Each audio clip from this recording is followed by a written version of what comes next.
ಪಾಪ ಅವರು MLA ಚುನಾವಣೆಯಲ್ಲಿ ಸೋತ ಮೇಲೆ ಜನ ಬುದ್ಧಿ ಕಲಿಸಿದ ಮೇಲೆ ಅವರ ಆಟೋಪಾಟಗಳು ಯಾವ ರೀತಿ ನೋಡ್ಕೊತಾ ಇದ್ರು ಅಂತೇಳಿ ಈಗ ಮತ್ತೆ MP ಚುನಾವಣೆಯಲ್ಲಿ ಗೆದ್ದ ಮೇಲೆ ಏನೋ ಒಂಥರ ಕೊಂಬುಗಳು ಬಂದಿರೋ ತರ ಆಡ್ತಾ ಇದ್ದಾರೆ. ಬಟ್ ಸರ್, ರಾಜಕಾರಣದಲ್ಲಿ ತೆಗಳಿಕೆ ಹೊಗಳಿಕೆ ಅದೆಲ್ಲ ಸಹಜ. ವಿರೋಧ ಪಕ್ಷದವ್ರು ಅಂದ್ರೆ ತೆಗಳ್ತಾರೆ, ಹೊಗಳ್ತಾರೆ. ಬಟ್ ತೆಗಳಕ್ಕೂ ಹೊಗಳಕ್ಕೂ ಒಂದು ವಿಷಯಾಧಾರಿತವಾಗಿ ಇರಬೇಕು ಅಂತ ನನ್ನ ಒಂದು ಅಭಿಪ್ರಾಯ. ಯಾಕಂದ್ರೆ ಇವತ್ತು ಬರೀ ಮಾತಿನಲ್ಲಿ ಹೇಳೋದಲ್ಲ, ಇವತ್ತು ತಾವೇ ನೋಡ್ಬೋದು ನಮ್ಮ ಶಾಸಕರು ಯಾವ ರೀತಿ ಕೆಲಸ ಮಾಡ್ತಾ ಇದ್ರು ಅಂತ ಹೇಳಿ ತಾವೇ ಖುದ್ದು ನೋಡ್ಬೋದು. ಈಗ ಇದೇನೋ ಚಾಪೆ ಮೇಲೆ ಕುತ್ಕೊಂಡು ಸುಮ್ನೆ ಹರಟೆ ಹೊಡಿತಾರೆ ಇದಾರೆ ಅಂತ ಹೇಳುವಂತ ಅವ್ರಿಗೆ ಅನ್ಸಿದ್ರೆ, ಮೊನ್ನೆ ಸಂಸದರಿಗೆ ಅವ್ರ ದೌರ್ಬಲ್ಯ, ಅವರ ವೀಕ್ನೆಸ್ ಏನು ನಮ್ಗೆ ಗೊತ್ತಿಲ್ಲ. ಇವತ್ತು ನೋಡ್ಬೋದು, ನಾವು ನೋಡ್ತಾ ಇದೀವಿ. ಇಒ ಇದ್ದಾರೆ, ಪಂಚಾಯತಿ PDO ಇದ್ದಾರೆ, ಎಲ್ಲ ಅಧಿಕಾರಿಗಳಿದ್ದಾರೆ, ಜನ ಇದ್ದಾರೆ. ಶಾಸಕರು ಲ್ಯಾಪ್ಟಾಪ್ ಇಟ್ಕೊಂಡು, ಪ್ರಿಂಟರ್ ಇಟ್ಕೊಂಡು ಇವತ್ತು ಏನು ಸಮಸ್ಯೆಗಳಿದೆ, ಪಿಂಚಣಿಗಳಿರ್ಬೋದು, ಈ ಸ್ವತ್ತುಗಳಿರ್ಬೋದು, ಬೇರೆ ಬೇರೆ ಆ ಸ್ಥಳದಲ್ಲಿ ರೇಷನ್ ಕಾರ್ಡ್ ಇರ್ಬೋದು, ಏನೇನಿರ್ತವೆ ಅಂಥವೆಲ್ಲ ಇವತ್ತು ಸಮಸ್ಯೆಗಳನ್ನ ಬಗೆಹರಿಸ್ತಾ ಇದ್ದಾರೆ. ನಾನು ಇನ್ನೂ ಒಂದು ಹಿಂದಕ್ಕೆ ಹೋಗಿ ಮೂಲಗಳು ಯಾವ ರೀತಿ ಇದ್ರು ಅಂತೇಳಿ ಮಾನ್ಯ ಸುಧಾಕರ್ ಅವ್ರಿಗೆ ಹೇಳ್ಬೇಕಂದ್ರೆ, ಬೆಳಗ್ಗೆ 4 ರಿಂದ 5 ಗಂಟೆಗೆ ಎದ್ದು ಅವ್ರ ಕಾರ್ಯಕರ್ತರು ಇರ್ಬೋದು, ಅವ್ರ ಮುಖಂಡರು ಇರ್ಬೋದು, ಸ್ನಾನ ಮಾಡಿ ಪಾಪ ಇಲ್ಲ ಬಸ್ ಹತ್ಕೊಂಡು ಇಲ್ಲ 2-3 ಸಾವಿರ ಕಾರ್ ಮಾಡ್ಕೊಂಡು ಸದಾಶಿವನಗರಕ್ಕೆ ಹೋದಾಗ ತಾವ್ ಯಾವ ರೀತಿ ಆ ಜನರಿಗೆ ಕಷ್ಟಗಳು ಸ್ಪಂದಿಸ್ತಾ ಇದ್ವಿ ಅಂತೇಳಿ ಇವತ್ತು ನೀವು ಹಿಂದೆ ಒಂದು ರೀಕಾಲ್ ಮಾಡ್ಕೊಳ್ಳಿ ಮಾನ್ಯ ಸಂಸದರು, ನಿಮ್ಗೆ ಅರ್ಥ ಆಗುತ್ತೆ. ಹೋಗಿ ಆಫೀಸಲ್ಲಿ ಗಂಟೆ ಕಟ್ಲು ಕೂತ್ರು ಸಹ ನೀವು ಕನಿಷ್ಠ ಪಕ್ಷ ಸೌಜನ್ಯಕ್ಕೆ ಏನ್ ನಿಮ್ ಸಮಸ್ಯೆ, ಬೆಳಿಗ್ಗೆ ಎದ್ದು ಬಂದಿದ್ದಾರೆ, 2-3 ಸಾವಿರ ಖರ್ಚು ಮಾಡ್ಕೊಂಡ್ ಬಂದಿದ್ದಾರೆ, ಬಡವರು ಬಂದಿರ್ತಾರೆ ಅಂತೇಳಿ ನೀವು ಆಲಿಸ್ತಾ ಇರ್ಲಿಲ್ಲ. ಇದು ತಮ್ಮ ಗಮನಕ್ಕಿರ್ಲಿ. ಆಯ್ತು, ಅದಕ್ಕೂ ಮುಂದೆ ಹೋಗಿ ಬೆಂಗಳೂರಿಂದ ಚಿಕ್ಕಬಳ್ಳಾಪುರಕ್ಕೆ ಬರ್ತಾ ಇದ್ರಿ ಬೇರೆ ಬೇರೆ ಕಾರ್ಯಕ್ರಮಗಳಿಗೆ. ಹಿಂದೆ 2 ಮುಂದೆ 2 ಎಸ್ಕಾರ್ಟ್ಗಳು ಇರ್ತಾ ಇದ್ವು.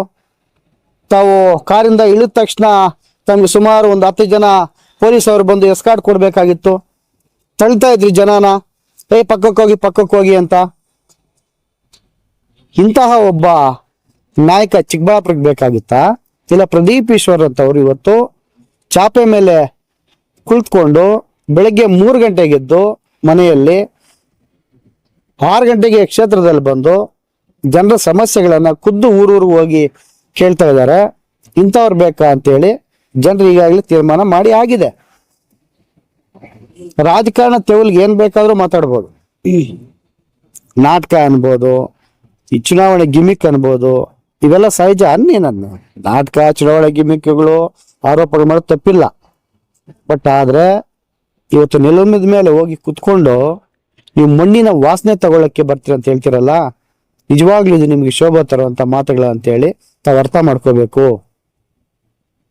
ಇವತ್ತು ಬಡ ಜನರ ಸಮಸ್ಯೆಗಳನ್ನ ಪಾಪ ಅವರು ಸ್ನಾನ ಮಾಡಲ್ಲ, ಹಂಗೆ ಬಂದ್ಬಿಡ್ತಾರೆ, ಒಂದು ಅರ್ಜಿ ತಗೊಂಡು ಶಾಸಕರು ಬಂದಿದ್ದಾರೆ, ಏನೋ ಒಂದು ನಮ್ಮ ಒಂದು ಸಮಸ್ಯೆ ಪರಿಹಾರ ಆಗುತ್ತೆ ಅಂತೇಳಿ ಬರ್ತಾರೆ. ಇವತ್ತು ಮಾನ್ಯ ಶಾಸಕರನ್ನೆಲ್ಲ ನೀವು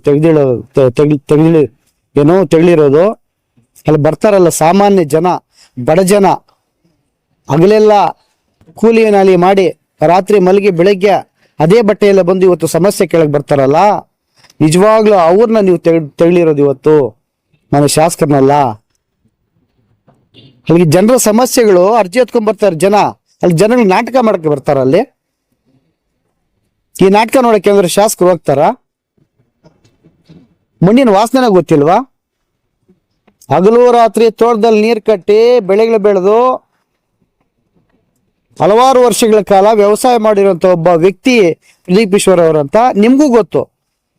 ಯಾಕಂದ್ರೆ ಒಂದೇ ಊರಿನವರು, ಅವ್ರು ಹೆಂಗ್ ಬೆಳೆದು ಬಂದ್ರು, ಅವ್ರ ಆದಿ ಏನು, ಎಷ್ಟು ಕಷ್ಟ ಬಿಟ್ರು ನಿಮಗೂ ಗೊತ್ತು. ಇಂಥವೆಲ್ಲ ನಾಟ ಅಂದ್ಬಿಟ್ರ ಇವೆಲ್ಲ ತಪ್ಪಾಗ್ತವೆ. ಯಾಕಂದ್ರೆ ಟೀಕೆ ಮಾಡೋದು ಮಾಡಿ ಇವಾಗ, ಯಾಕಂದ್ರೆ ಎಲೆಕ್ಷನ್ಗಳು ಬರ್ತಾ ಇದಾವೆ. ಸುಮಾರು 8 ತಿಂಗಳಾಯ್ತು ಸರ್, 8-9 ತಿಂಗಳಾಗಿರ್ಬೇಕು ಸಂಸದರಾಗಿ. ಎಲ್ಲೂ ಇದುವರೆಗೂ ಕಾಣಿಸ್ಕೊಳ್ಳಿಲ್ಲ. ಅಮಾವಾಸ್ಯೆಗೋ ಪೌರ್ಣಮೆಗೋ ಜಿಲ್ಲಾ ಪಂಚಾಯತಿ ಕಚೇರಿಯಲ್ಲಿ ಅವ್ರ ಕಚೇರಿಯಲ್ಲಿ ಬಂದು ಸಾರ್ವಜನಿಕರ ಕುಂದು ಕೊರತೆಗಳನ್ನು ನಾನು ಈಡೇರಿಸ್ತೀನಿ ಅಂತೇಳಿ ಬಂದು ಒಂದು ಅರ್ಜಿ ತಗೊಂಡು ಹೋಗ್ತಾ ಇದ್ರು. ಈಗ ಚುನಾವಣೆ ಹತ್ರ ಬಂತಲ್ಲ, ಎಲ್ಲಾ ಚುನಾವಣೆ ಹತ್ರ ಬಂದ್ವಿ. PLD ಬ್ಯಾಂಕಿಂದ ಹಿಡಿದು APMC, TAPSMS, ಗ್ರಾಮ ಪಂಚಾಯತಿ, ಜಿಲ್ಲಾ ಪಂಚಾಯತಿ, ತಾಲೂಕ್ ಪಂಚಾಯತಿ ಎಲ್ಲಾ ಚುನಾವಣೆಗಳು ಈ ವರ್ಷದಲ್ಲಿ ಬರ್ತವೆ. ಹಾಗಾಗಿ ನೀವು ಈಗ ಈ ಚುನಾವಣೆಗಳು ಎದುರಿಸ್ಬೇಕು ಅಂತೇಳಿ ಈಗ ನೀವು ಕ್ಷೇತ್ರಕ್ಕೆ ಕಾಲಿಟ್ಟಿದ್ದೀರ. ಅದು ಜನಕ್ಕೂ ಗೊತ್ತು, ಯಾಕಂದ್ರೆ ಜನ ಏನ್ ದಡ್ರಲ್ಲ. ಒಂದು ವರ್ಷದಿಂದ ಏನ್ ಮಾಡಿದ್ರು ಈಗ್ಲೂ ಬೇಕಾದ್ರೆ ಹೇಳ್ತಾರೆ ಅದನ್ನ.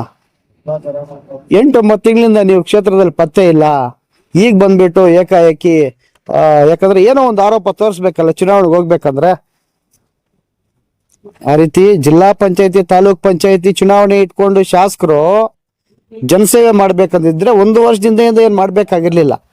ಅವ್ರಿಗೆ ಗೊತ್ತು ಇದೇ ಸರ್ಕಾರದಲ್ಲಿದ್ದಾರೆ, ಚುನಾವಣೆ ಯಾವಾಗ ಬರ್ತವೆ, ಚುನಾವಣೆ ಮುಂದೆ ಬರುತ್ತೆ ಅಂತೇಳಿ ಹೋಗೋದು ಅವ್ರಿಗೆ ಗೊತ್ತು. ಬಟ್ ಅವ್ರು ಆ ರೀತಿ ಮಾಡ್ಲಿಲ್ಲ. ನಿಮ್ ತರ ಚುನಾವಣೆಗಳಿಗೆ ಬಂದು ಇಲ್ಲ ಏನೋ ದೊಡ್ಡ ದೊಡ್ಡ ಕಾರ್ಯಕ್ರಮಗಳಿಗೆ ಬಂದು ನಾಟಕ ರೀತಿ ಆಡ್ಕೊಂಡು ಹೋಗಿದ್ದು ನೀವು. ಅದಕ್ಕೆ ನಿಮ್ಗೆ ಜನ ಬುದ್ಧಿ ಕಲಿಸಿದ್ದು. ಇವ್ರಿಗೇನ ತರ ಇಲ್ಲ, ಯಾಕಂದ್ರೆ ಬಡತನದಿಂದ ಬಂದಿರೋಂಥವ್ರು, ಜನರ ಕಷ್ಟ ಸುಖಗಳು ಅರ್ತಿರೋ ಅಂತವ್ರು. ಅದಕ್ಕೆ ಬೆಳಿಗ್ಗೆನೆ ಬಂದು ಅವ್ರ ಜನರ ಸಮಸ್ಯೆಗಳನ್ನ ಸ್ಥಳದಲ್ಲೇ ನನಗೆ ಗೊತ್ತಿದ್ದಂಗೆ ನಾನು ಖುದ್ದು ನೋಡ್ದಂಗೆ 50% ಭಾಗ ಸಮಸ್ಯೆಗಳನ್ನ ಸ್ಥಳದಲ್ಲೇ ಇವತ್ತು ಪರಿಹಾರ ಮಾಡ್ತಾ ಇದ್ದಾರೆ. ನಿಮ್ಮ ಜೀವನದಲ್ಲಿ ಯಾವತ್ತಾದ್ರೂ ಹೋಗಿ ಒಂದು ಅರಳಿಕಟ್ಟೆ ಹತ್ರನೋ ಎಲ್ಲಾದ್ರೂ ಕುತ್ಕೊಂಡು ನೆಲದಲ್ಲಿ ಸಮಸ್ಯೆ ಕೇಳೋ ಉದಾಹರಣೆ ಇದ್ರೆ ದಯವಿಟ್ಟು ತೋರಿಸ್ಬೇಡಿ. ನಾನು ತೋರಿಸಿದ್ನಲ್ಲ ವಿಡಿಯೋ ಮುಖಾಂತರ ನಿಮ್ಗೆ ತೋರಿಸಿದ್ದೀನಿ ನಾನು ಯಾವ ರೀತಿ ಶಾಸಕರು ಕಾರ್ಯವೈಖರಿ ಇದೆ ಅಂತೇಳಿ ಈಗ ತೋರಿಸಿ ನೀವು ಮಾಡಿ. ಈ ಜಿಲ್ಲಾ ಪಂಚಾಯತಿ ತಾಲೂಕು ಎಲ್ಲ ಹತ್ರಕ್ಕೆ ಬಂತು ಅಂತೇಳಿ ಸ್ಥಳೀಯ ಸುದ್ದಿಗಳು ಮತ್ತು ಜಾಹೀರಾತಿಗಾಗಿ ಸಂಪರ್ಕಿಸಿ ವೀರ್ನಾಗ್. ದೂರವಾಣಿ ಸಂಖ್ಯೆ 9980581159.